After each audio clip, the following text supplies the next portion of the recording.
إن الحمد لله نحمده ونستعينه ونستغفره ونعوذ بالله من شرور أنفسنا ومن سيئات أعمالنا من يهده الله فلا مضل له ومن يضلل فلا هادي له وأشهد أن لا إله إلا الله وحده لا شريك له وأشهد أن محمدا عبده ورسوله أما بعد فإن خير الحديث كتاب الله وخير الهدي هدي محمد صلى الله عليه وسلم وشر الأمور محدثاتها وكل محدثة بدعة وكل بدعة ضلالة وكل ضلالة في النار. فأعوذ بالله السميع العليم من الشيطان الرجيم. بسم الله الرحمن الرحيم. يا أيها الذين آمنوا اتقوا الله حق تقاته ولا تموتن إلا وأنتم مسلمون.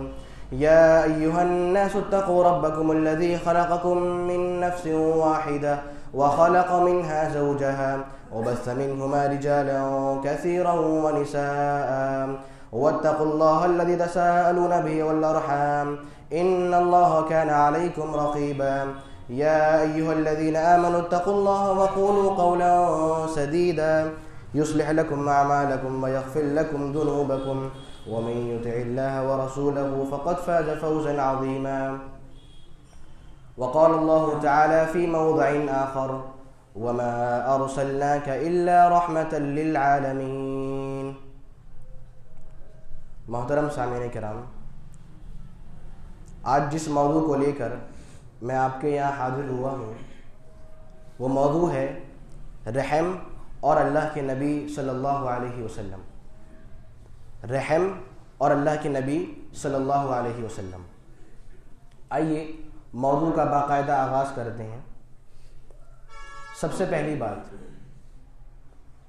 سامعین، جس شخص کا علم جتنا زیادہ ہو، جس شخص کا علم جتنا زیادہ ہو اس شخص کی رحمت بھی اتنی ہی زیادہ ہوتی ہے. مطلب جو شخص جتنا بڑا جانکار ہے اور جس شخص کے یہاں جتنا زیادہ علم ہے، جو شخص جتنا جانتا ہے، اس کے پاس جو رحمت ہوتی ہے اس کے علم کے بقدر ہوتی ہے. ہمیں یہ بات کہاں سے معلوم ہوئی؟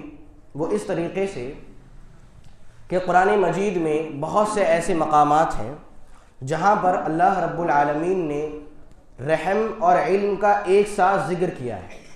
قرآن مجید میں ایسے بہت سارے مقامات ہیں جہاں پر رب العالمین نے رحم اور علم کا دونوں کا ایک ساتھ ملا کر کئی مرتبہ ذکر کیا ہے.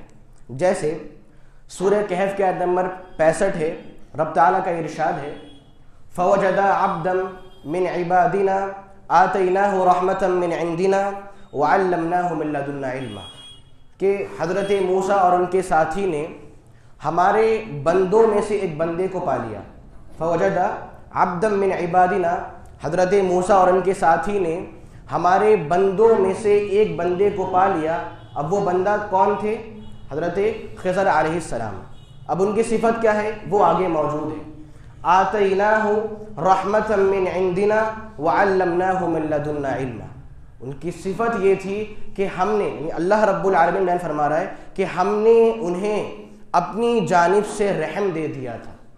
ہم نے ان کو اپنی جانب سے رحم دے دیا تھا. اور آگے ہے وَعَلَّمْنَاهُ مِن لَّدُنَّا عِلْمًا، اور ہم نے ان کو اپنی طرف سے ایک خاص علم سکھلا دیا تھا. یہاں آپ دیکھ رہے ہیں پہلے رحم کا ذکر ہوا اور اس کے بعد کیا ہے؟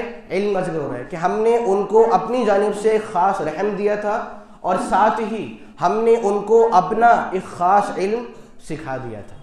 ایسے ہی سورہ غافر کی آیت نمبر 7 ہے، یہاں پر رب تعالیٰ کا ارشاد ہے الذین یحملون العرش ومن حولہ یسبحون بحمد ربہم، کہ جو فرشتے عرش کو اٹھائے ہوئے ہیں، جو فرشتے عرش کو اٹھائے ہوئے ہیں، ومن حولہ، اور جو فرشتے عرش کے آس پاس ہیں، وہ کیا کرتے ہیں؟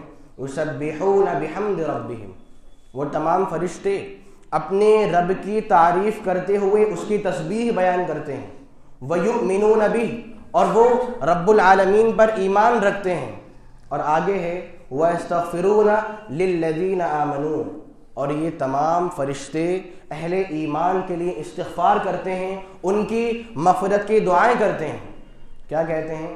ربنا وسعت کل شیء رحمۃ وعلما، کہ ہمارے رب بے شک تیری رحمت اور تیرا علم ہر چیز کو شامل ہے، بے شک تیری رحمت اور تیرا علم ہر چیز کو گھیرے ہوئے ہے اور ہر چیز کو کیا ہے؟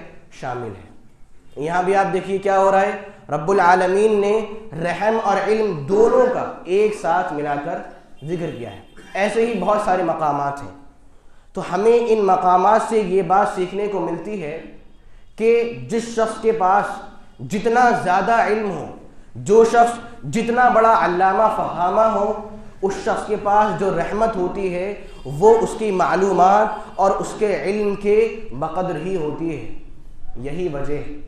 یہی وجہ ہے کہ نبی محترم صلی اللہ علیہ وسلم تمام مخلوقات میں سب سے بڑے جانکار ہیں، آپ تمام مخلوقات میں سب سے بڑے علامہ ہیں، اسی لیے سب سے زیادہ رحمت بھی آپ کے پاس ہے، اسی لیے سب سے زیادہ رحم دل بھی آپ ہیں۔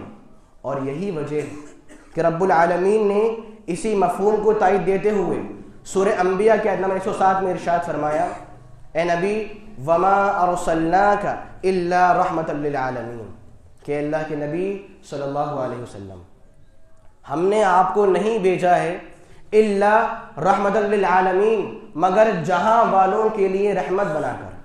اصل میں عربی زبان کا یہ جو انداز ہے کہ پہلے کسی چیز کا انکار کیا جائے اور آگے اسی چیز کو ثابت کیا جائے، جیسے یہاں دیکھیے وما ارسلناک، ہم نے آپ کو نہیں بھیجا ہے الا مگر جہاں والوں کے لیے رحمت بنا کر، ٹھیک ہے۔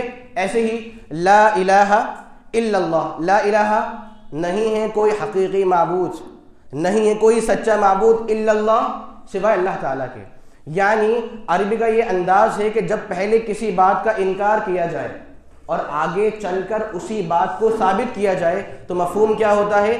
اس بات میں تاکید اور زور پیدا کر دینا۔ تو مفہوم کیا نکلا؟ لا الہ الا اللہ، اگر کوئی حقیقی اور سچا معبود ہے تو وہ کون ہے؟ رب العالمین۔ ایسے ہی بات یہاں پر ہے، وما ارسلناک، کہ اللہ کے نبی صلی اللہ علیہ وسلم ہم نے آپ کو صرف اور صرف جہاں والوں کے لیے رحمت بنا کر بھیج دیا ہے۔ اور سامعین یہ بات یاد رکھیں، یہاں پر جہاں سے مراد صرف انسانوں کی دنیا نہیں ہے، یہاں پر جہاں سے مراد صرف جنات کی دنیا نہیں ہے، بلکہ عالم الوحوش جانوروں کی جو دنیا ہے وہ بھی مراد ہے، عالم الطیور پرندوں کی جو دنیا ہے وہ بھی مراد ہے، حتیٰ کہ جو بے روح چیزیں ہیں، جو جمادات ہیں، ان کا جہاں بھی یہاں پر مراد ہے۔ تو مفہوم کیا نکلا کہ نبی محترم صلی اللہ علیہ وسلم آپ ہر مخلوق کے لیے اور آپ ہر چیز کے لیے کیا ہیں؟ رحم دل ثابت ہوئے، اور ہم نے آپ کو اسی لیے بھیج دیا ہے۔ اب سوچئے جب نبی کی رحمت اتنی وسیع ہے، جب نبی اتنے بڑے رحم دل ہیں، تو ایسا کیسے ممکن ہے کہ میں ایک ہی قسط میں آپ کے سامنے پورے موضوع کا حق ادا کر دوں؟ پھر بھی میں چاہوں گا کہ اس موضوع کی جو چند اہم باتیں ہیں، جو چند اہم پہلو ہیں، وہ آپ کے سامنے پیش کر دیے جائیں۔ سب سے پہلی بات، اللہ کے نبی صلی اللہ علیہ وسلم کا رحم بچوں کے ساتھ یہ بھی جان لیتے ہیں کہ نبی محترم بچوں کے ساتھ کتنے رحم دل تھے۔ چنانچہ بخاری کے اندر یہ حدیث موجود ہے کہ اللہ کے نبی صلی اللہ علیہ وسلم کی ایک عادت مبارکہ تھی۔ عادت کیا تھی کہ آپ حضرت اسامہ بن زید کو اور اپنے جو نواسے ہیں حسن ابن علی، ان دونوں کو لیتے، اور اسامہ بن زید خود بیان فرماتے ہیں کہ نبی محترم صلی اللہ علیہ وسلم مجھے لیتے اور مجھے اپنی مبارک ایک ران ہے، اپنی مبارک ران پر بٹھا لیتے، اور ایسے ہی حسن ابن علی کو اپنی دوسری مبارک ران پر بٹھا لیتے، اور ثم یضمہما، پھر ان دونوں کو ملا دیتے اور ایک دعا فرماتے، اللہم ارحمہما فانی ارحمہما، کہ اللہ تو ان دونوں بچوں پر رحم فرما دے۔ کیوں؟ کیونکہ میں ان پر رحم کرتا ہوں، کیونکہ میں ان کے لیے رحم دل ہوں، تو اے اللہ تو بھی ان پر رحم فرما دے۔ قابل غور نکتہ یہ ہے، اسامہ بن زید جس شخص کے بیٹے ہیں وہ کون ہیں؟ وہ ایک معمولی غلام ہیں۔ کیا نام ہے ان کا؟ زید ابن ثابت۔ زید بن ثابت کون ہے؟ یہ ایک معمولی غلام ہیں۔ آپ ہمارا حال سوچئے، اگر ہم لوگ ہوں تو ہم تو اپنے نوکر اور خادم کو کوئی بھاؤ دیتے ہی نہیں ہیں اور ہماری نظروں میں ان کا کوئی بھی احترام ہوتا نہیں ہے۔ یہاں پہ حال کیا ہے کہ جو خادم ہیں ان کو تو احترام ہے ہی، اور ساتھ ہی خادم کے جو بیٹے ہیں ان بیٹے کو اپنی مبارک ران پر بٹھالتے ہیں، اتنی عزت دے رہے ہیں اور دعائیں کرتے ہیں کہ اللہم ارحمہما فانی ارحمہما، کہ اللہ تو ان دونوں پر رحم فرما دے کیونکہ میں ان پر رحم فرماتا ہوں۔ اور یہی نہیں سامعین، اللہ کے نبی بچوں کے لیے اتنے رحم دل تھے، آپ بھی حیران ہو جائیں گے۔ چنانچہ صحیح بخاری و صحیح مسلم کی حدیث ہے، نبی محترم صلی اللہ علیہ وسلم ارشاد فرماتے ہیں کہ میں بسا اوقات نماز میں داخل ہوتا ہوں، میں بسا اوقات نماز کے لیے کھڑا ہوتا ہوں اور میرا ارادہ کیا ہوتا ہے؟ اريد ان اطول فيها، میرا ارادہ یہ ہوتا ہے کہ آج میں جب نماز پڑھانے کے لیے کھڑا ہوں گا تو میں خوب لمبی نماز پڑھاؤں گا، لیکن ہوتا کیا ہے؟ فاسمع بكاء الصبي، لیکن مجھے بچے کے رونے کی آواز سنائی دیتی ہے۔ فاسمع بكاء الصبي، مجھے آواز سنائی دیتی ہے کیا؟ کہ ایک معصوم بچہ رو رہا ہے۔ تو کیا کرتا ہوں میں؟ فاتجوز في صلاتي، میں اپنی نماز کو مختصر کر لیتا ہوں، میں نماز کو شارٹلی پڑھا دیتا ہوں۔ اور کیوں پڑھاتا ہوں ایسا؟ میں ایسا کام کیوں کرتا ہوں؟ کراہیت ان اشق علی امی، کیوں؟ اگر میں نے اپنی نماز کو لمبا کر دیا تو صورتحال یہ ہوگی کہ اس بچے کی جو ماں ہے وہ پریشان ہو جائے گی اور اس کا خشوع و خضوع جاتا رہے گا۔ اب سوچیے آپ، نبی کا ارادہ کیا ہے کہ جب نماز کے لیے کھڑے ہوں تو نماز کو خوب لمبا پڑھائیں، خوب لمبا آپ قیام کریں، مگر آپ اپنے اس مبارک ارادے کو ملتوی فرما دیتے ہیں۔ کیوں؟ کہ ایک معصوم بچہ ہے، وہ رو رہا ہے اور آپ کی رحمت تقاضا نہیں کرتی کہ بچہ روئے اور آپ نماز کو لمبے کرتے جائیں۔ یہ آپ کا رحم جناب بچوں کے ساتھ، آپ اتنے رحم دل ثابت ہوئے ہیں۔ یہ دو مثالیں ہو گئیں اور آگے بڑھتے ہیں۔ نبی محترم صلی اللہ علیہ وسلم عورتوں کے لیے بے انتہا رحم دل تھے۔ سامعین ایک بات سوچئے، وہ معاشرہ، وہ دور اور وہ لوگ جہاں پر عورتوں کی کوئی وقعت اور کوئی حیثیت نہ تھی، وہ دور جہاں پر عورت ہونا ایک عیب کی بات ہو، اور وہ دور جہاں پر اگر کوئی بچی پیدا ہو جائے تو اس کے والدین کے لیے یہ بات بہت شرمندگی والی ہوتی تھی۔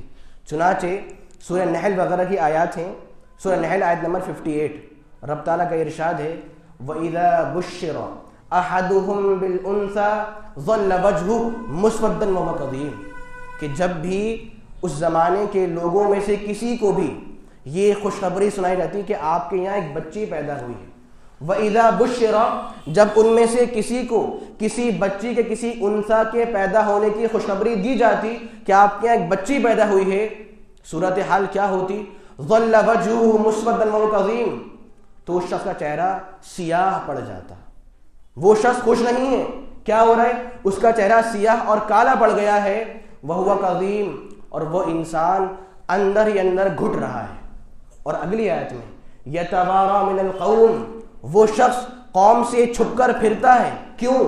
مِنْ سُوءِ مَا بُشِّرَ بِهِ، کہ اس شخص کو کتنی بری خبر مل گئی کہ میرے یہاں بچے پیدا ہوئی، میرے لیے بہت بری خبر ہے۔ تو وہ انسان یہ خبر سن کر اپنے لوگوں سے چھپتا پھرتا ہے اور سوچتا ہے اَيُمْسِكُهُ عَلَى هُونٍ، کیا میں اس بچی کو ذلت سہتے ہوئے باقی رکھوں، ام يَدُسُّهُ فِي التُّرَابِ، یا میں اس بچی کو زمین کے اندر، مٹی کے اندر زندہ درگور کر دوں اور دفن کر دوں۔ یہ صورتحال تھی۔ یعنی اگر بچی کسی گھر میں پیدا ہو جائے یہ بہت عار اور شرم کی بات ہوتی تھی ان کے والدین کے لیے۔ سامعین، اور اگر وہی بچی اسے موقع مل جائے زندگی کا، اگر وہ بچی بڑی بھی ہو جائے تو زمانے کے لوگ اتنے ظالم تھے کہ وہ اس پر بے انتہا ظلم کرتے، اس کے حقوق چھین لیتے، اس پر بے انتہا جبر کیا کرتے تھے۔ اور عورتوں کے ساتھ وہ لوگ ایک فلسفی اختیار کرتے. وہ کیا تھی؟ یوز اینڈ تھرو، استعمال کر لیجئے اور پھینک دیجئے. یعنی اس زمانے میں عورتوں کی کوئی حیثیت نہیں تھی، مگر جب نبی محترم صلی اللہ علیہ وسلم تشریف لاتے ہیں تو آپ نے عورتوں پر رحم کیا. چنانچہ کبھی آپ نے بیان فرمایا کہ جب آپ کے یہاں کوئی بچی پیدا ہو رہی ہے تو یہ آپ کے لیے خوشی کی بات ہے. اور کبھی آپ نے یہ فضائل پیش کیے کہ دیکھیے اگر آپ کی کوئی بہن ہے اور آپ اچھی تربیت کر لیں تو آپ کے لیے جنت کا باعث ہو سکتی ہے. اور کبھی آپ نے بیوی کے بارے میں احکامات دیے کہ استوصوا بالنساء خیرا، اے لوگوں عورتوں کے بارے میں ڈرتے رہنا اور ان کے ساتھ اچھا برتاؤ کرنا. اور کبھی جب وہی عورت ماں بن جاتی ہے تو ان کی خدمت کو اللہ کے نبی نے کیا کہا کہ جنت میں دخول کا ذریعہ ہے. اس سے بڑی رحمت کیا ہو سکتی ہے کہ وہ عورت جس کے لیے جینا ناممکن ہو جائے، نبی محترم اس کو اتنا عزت دیں، اس کو اتنی رحمت دیں کہ اب آپ کے لیے جینا کیا ہے، بالکل ممکن ہے. اور جو آپ کے گارجنس ہیں ان کے لیے فضائل میں پیش کر رہا ہوں. تو یہ آپ کا عورتوں کے ساتھ رحم تھا. اور سامعین ساتھ ہی ساتھ ایک واقعہ پیش کروں آپ کے سامنے. ایک مرتبہ ایسا ہوا کہ حضرت میمونہ آپ کے ساتھ ایک سفر میں تھیں اور ان کو اونٹ پر سوار ہونا تھا، مگر اونٹ قدر طویل اور اونچا تھا اور یہ ایک عورت تھیں تو ان کے لیے اونٹ پر ایسے سوار ہونا ممکن نہیں تھا.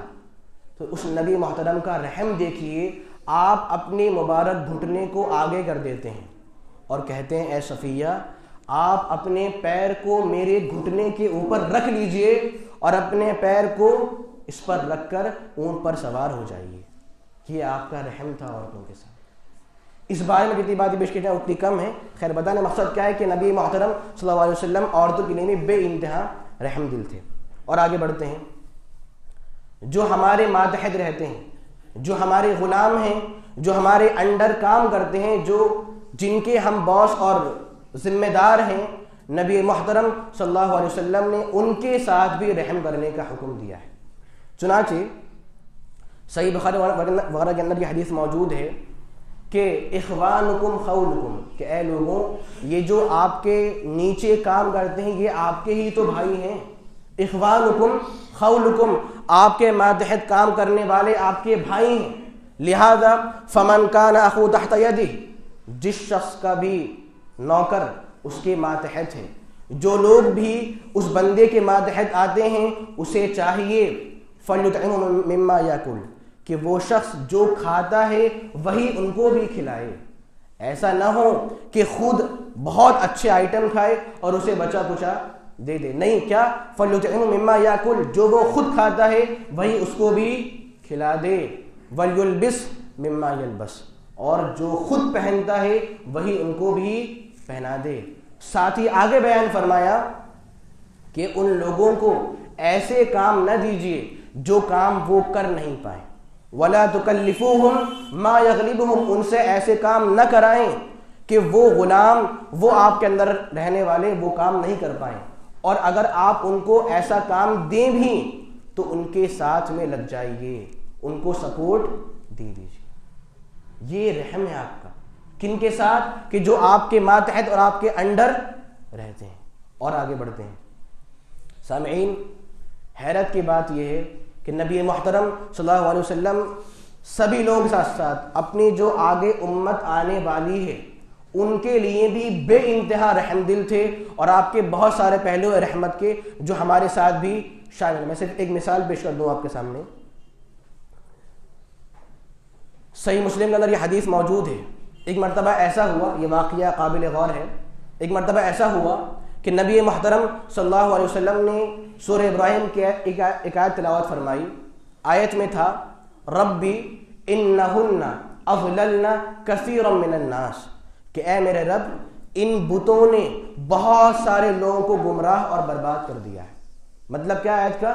اے میرے رب ان بتوں نے بہت سارے لوگوں کو گمراہ اور برباد کر دیا ہے.